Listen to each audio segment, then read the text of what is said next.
Buenos dias, Gunners Collective TV. Back at it, you already know. Like a torta with some bad habits. Bye, bye. Let's get to the intro.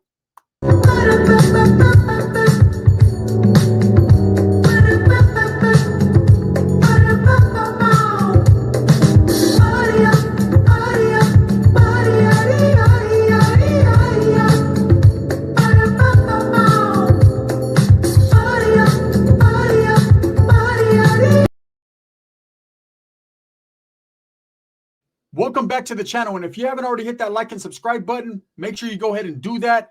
Put your notification bell on all so that way you're directing the direction of the dope content that the gun stays kicking. And I appreciate your support, man. I'm very humbled by it. Let's talk about these hood vlogs. Orderly, come to my barrio so I can tell you everything, right? Is it snitching? Is it telling? Is it exposing just a little too much? I know back in the days, cameras were not allowed in hoods, nor were they even allowed close to barrios, right? If you didn't live in that hood or that barrio, you couldn't even take a flica, a picture. But now it's a fad, JJ fad, right? It's a new fad.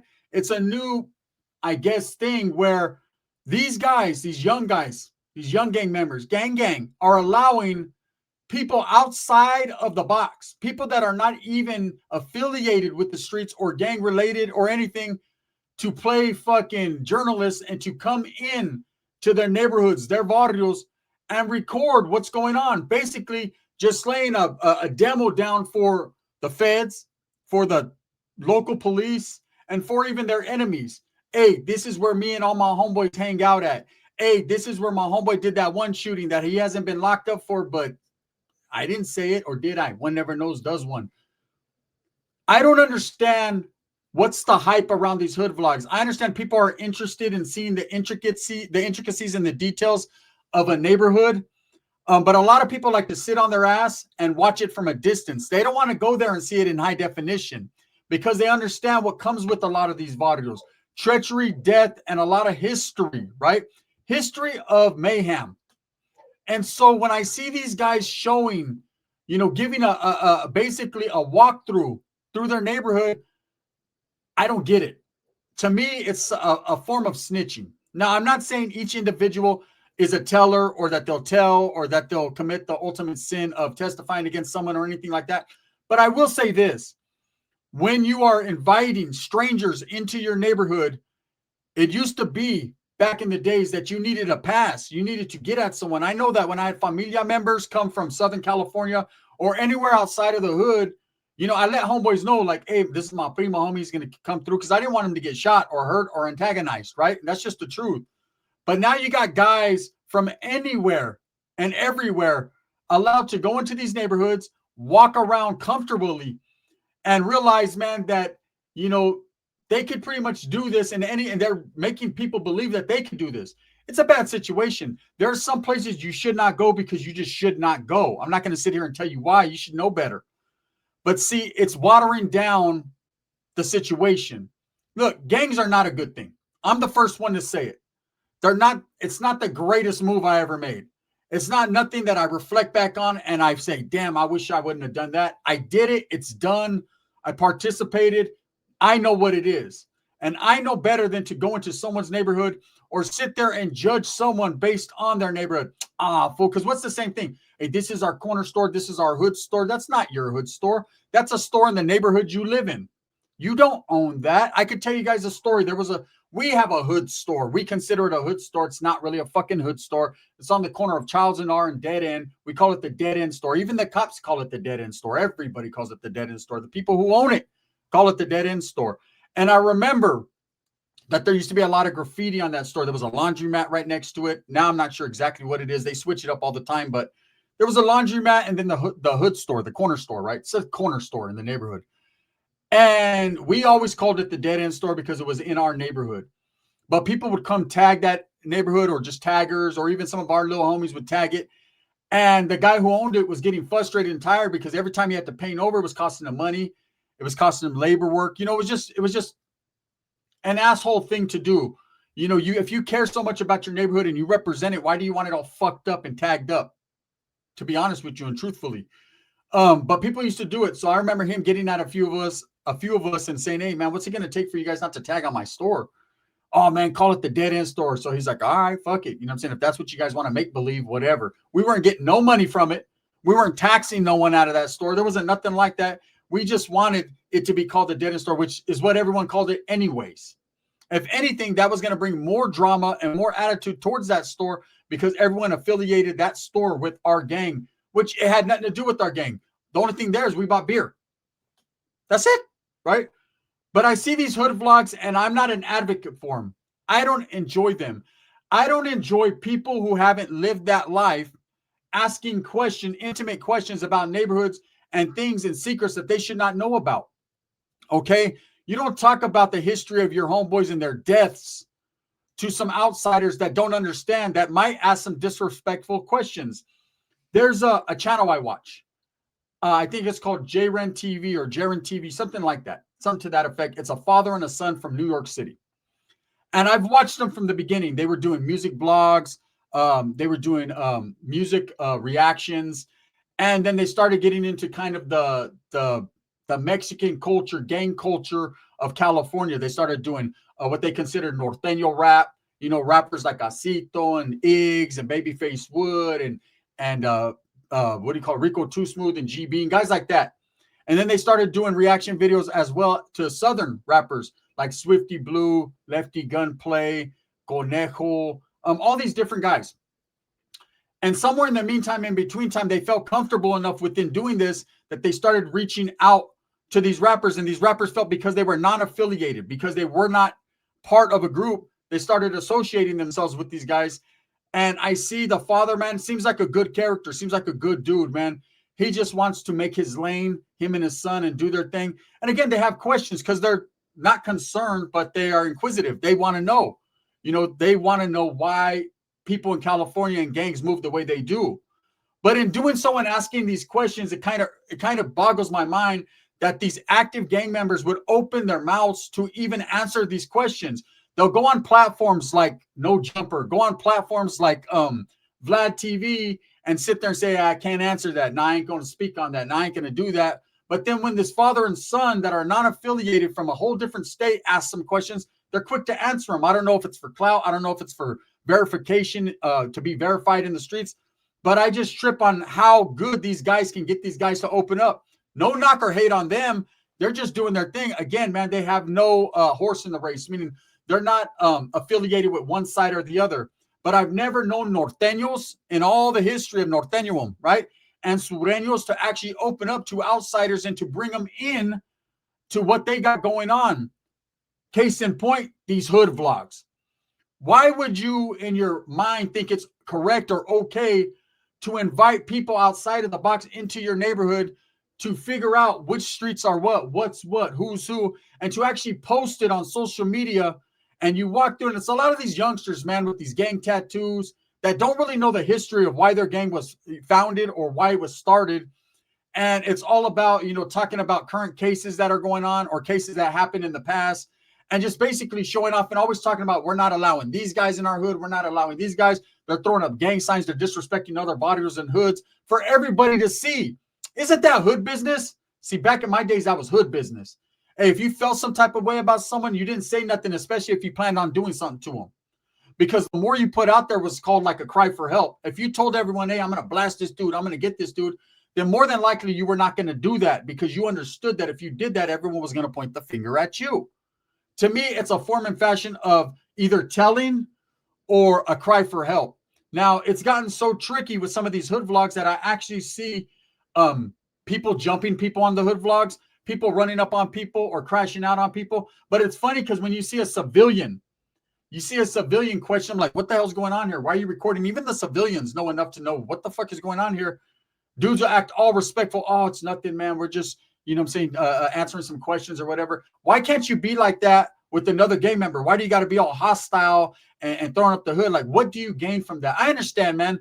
I had my little peacock chest out too when I was a little young gang member, but I thought you would learn from the mistakes of those older than you and realize, man, that doing drugs, throwing up gang signs, disrespecting is only going to get you caught up in a life beef behind them walls, which is where a lot of these youngsters really don't want to be, because that young acting childish ways that they're displaying on camera is not going to fucking hold any type of anything when you get behind them walls. There's no room for discussion. There's no room for bullshit. Now, there's a lot of OGs that are watching these channels, whether it's behind the walls or outside of them walls, that are saying, what are these kids doing? You know, why are they telling everyone the details about their neighborhood? Why are you showing outsiders where you lay your head, or what homie's house this is, or what homie house that is? Or why are you sitting there talking about people that you shot or you're going to shoot or anything like that? I just don't get it.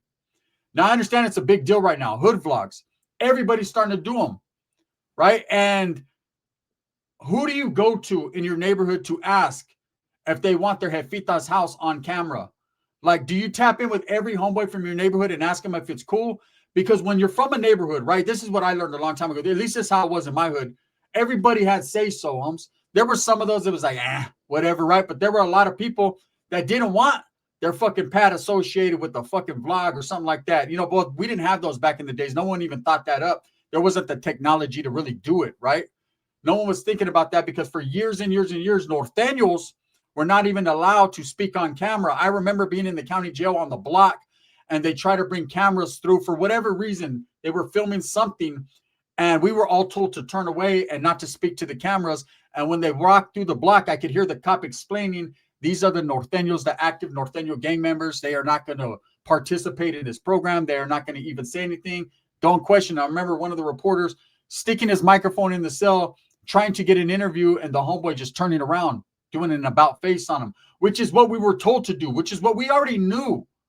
You know, why are you going to sit there and smile on camera? Okay, this is the type of things that got John Gotti caught up, trying to be the dapper Don and smiling on camera and putting his business out there, man, is what ultimately got him the life case, right? You cannot expose your hand when you're in the criminal lifestyle to civilians.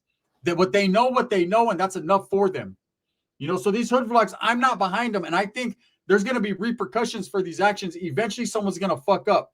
Something's going to happen. Some people are going to pull up. There's going to be a shooting. There's going to be something. And I don't want to speak negative energy into existence, but the truth of the matter is, when you're a gang member, you have to understand that you got to be a gang member 24/7. There is no rest. You know what you signed up for. You put those fucking boots on, you better chip the motherfucking tip. That's just how that is. So it's only a matter of time before some enemy sees a neighborhood doing a hood vlog and feels some type of way and pulls up and blasts one. And that's going to open a case to open up more cases. And what happens when you're exposing your neighborhood? You don't know exactly what you're showing the police that are watching these hood vlogs. You could show them or mention a name that they've been doing an open or active investigation on for years, right? And that could cause a whole RICO case on your neighborhood and get people caught up for an association with an organization or anything. So you really got to think about what you're doing before you're doing it. Now, the first people to be doing these hood vlogs was the black community, the Crips, the Bloods, and then a few North Day thugs. The Southerners are doing it as well.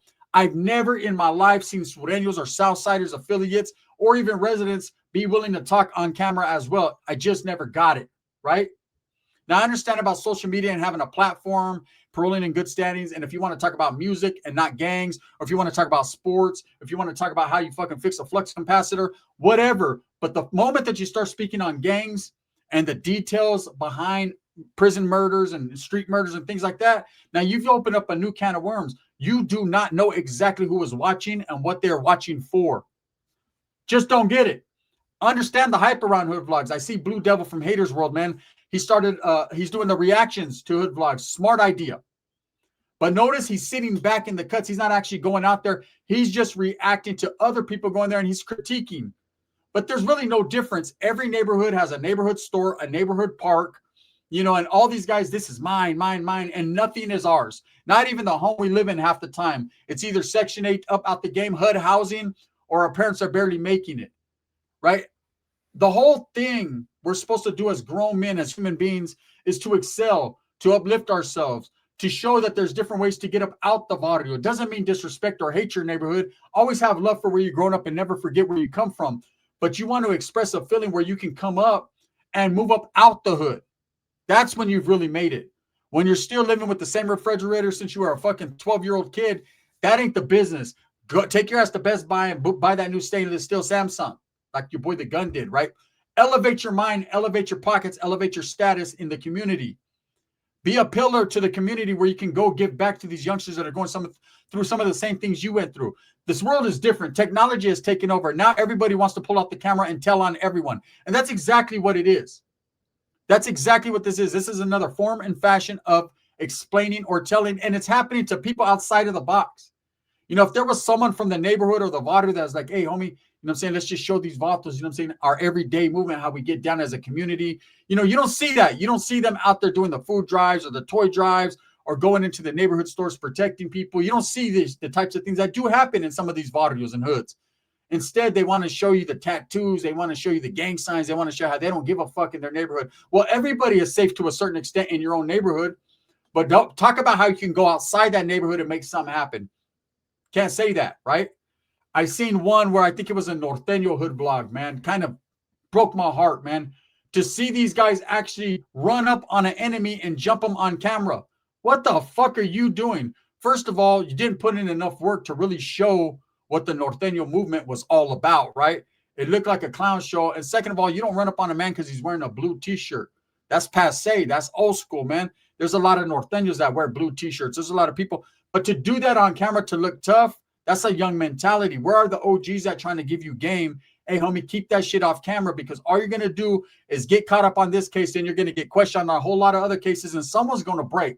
Someone's going to fold. And that's going to give the feds what they need, man, so they can open up a RICO on your neighborhood. Did you just not see what happened to Rancho San Pedro? All they need is one door open, man, and then they're in. I guarantee if these hoods that are doing hood vlogs, watch in the future, you'll see a lot of these neighborhoods getting raided. They're going to get the RICO caught up.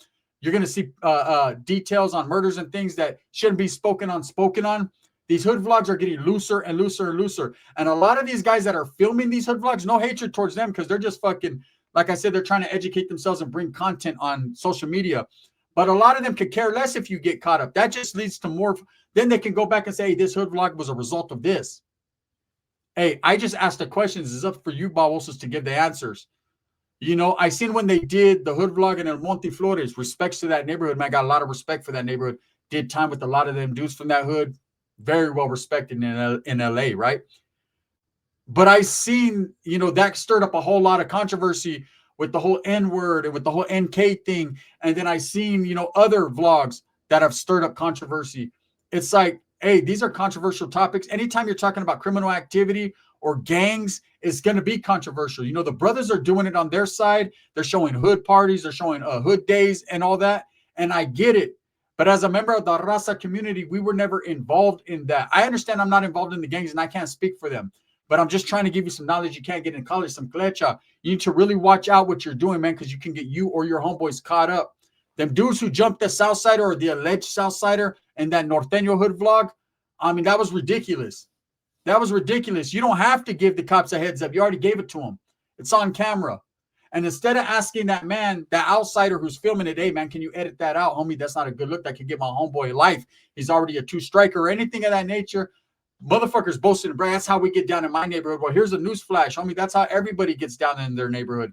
But you wouldn't know it unless you've seen it on YouTube, because there's not a lot of guys welcome or going into other people's neighborhoods, but these outsiders. These others or outsiders have found their way in the neighborhoods, and they're going to exploit it. This is a part of exploiting. Okay, it doesn't mean it's disinteresting, because I watch it. Sometimes I'm very interested in tripping out on what these guys have to say, not about what their hood looks like. It looks like every other hood in a theater near you. You know, I notice that a lot, man. People are proud of the barrios that they grew up in.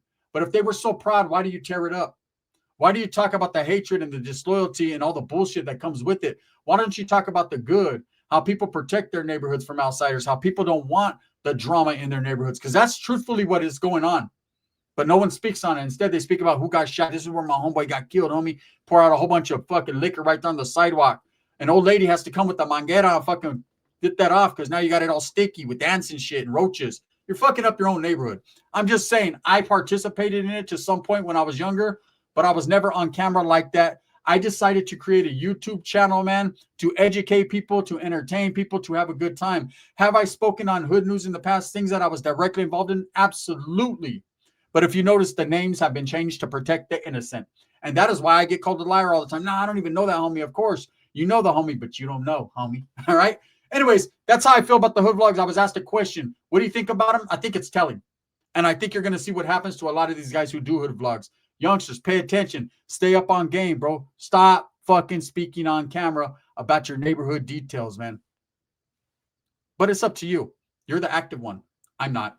Thumbs up or thumbs down. Heavy's going to be the head that wears the crown. I'm going to continue to strive, struggle, and strive for what I truly believe in. That's the betterment of all people. This video is sponsored by Vaudreuil Liquors. Out there in Turlock, the Central Valley, make sure you tap in. Go over there to Vaudreuil Liquors. Show some support to a local business. Small business owners make big things happen. Bang, bang.